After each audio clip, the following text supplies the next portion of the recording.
On the ventral aspect of the brain, at the anterior end are two olfactory bulbs. From each one, a definite white tract, the olfactory tract, extends obliquely.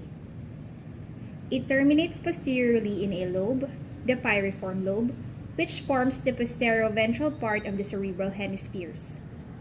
The fissure, or sulcus, which separates the piriform lobe from the rest of the cerebral hemisphere, is called the renal fissure. Enclosed between the two piriform lobes is the ventral side of the diencephalon. Now, the diencephalon has three regions. We will discuss the first region, the hypothalamus, in this section of the video. The first structure of the diencephalon is the optic chiasma.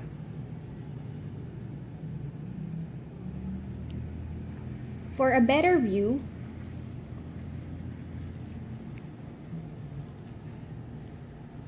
we have another specimen in here. So the optic chiasma has two projections. The one projecting anteriorly is the optic nerve, and the one projecting posteriorly is the optic tract. Since we did not remove the dura mater in this specimen, the hypophysis or pituitary body is still intact. It is located beneath the optic chiasma. In another specimen, if we remove the pituitary body, it is attached to a stalk to a rounded elevation, the tuber cinereum. Immediately posterior to the attachment of the pituitary body is an area, the mammillary body. This is not distinctly marked off from the tuber cinereum. Posterior to this is a depressed area, the posterior perforated substance. On the other hand, the anterior perforated substance is located in between the olfactory tract and the optic chiasma. So that is the region of the anterior perforated substance.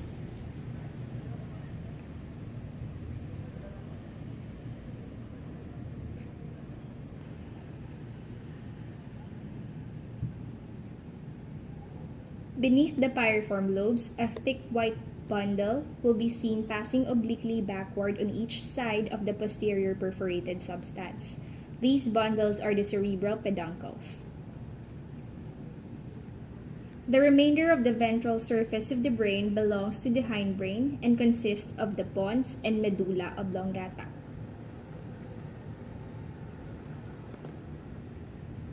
The pons is the heavy band of fibers which crosses the ventral surface of the hindbrain immediately behind the posterior perforated substance.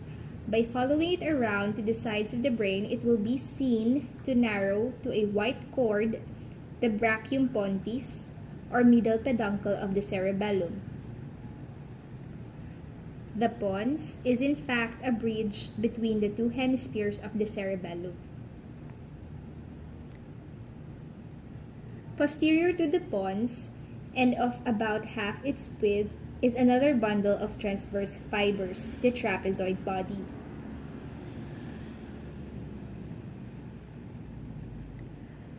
In the median ventral line of the medulla is a groove, the median ventral fissure. Along each side of this runs a narrow bundle of fibers. Each emerges dorsal to the posterior margin of the pons and proceeds straight posteriorly. These two tracts are the pyramids, or somatic motor tracts.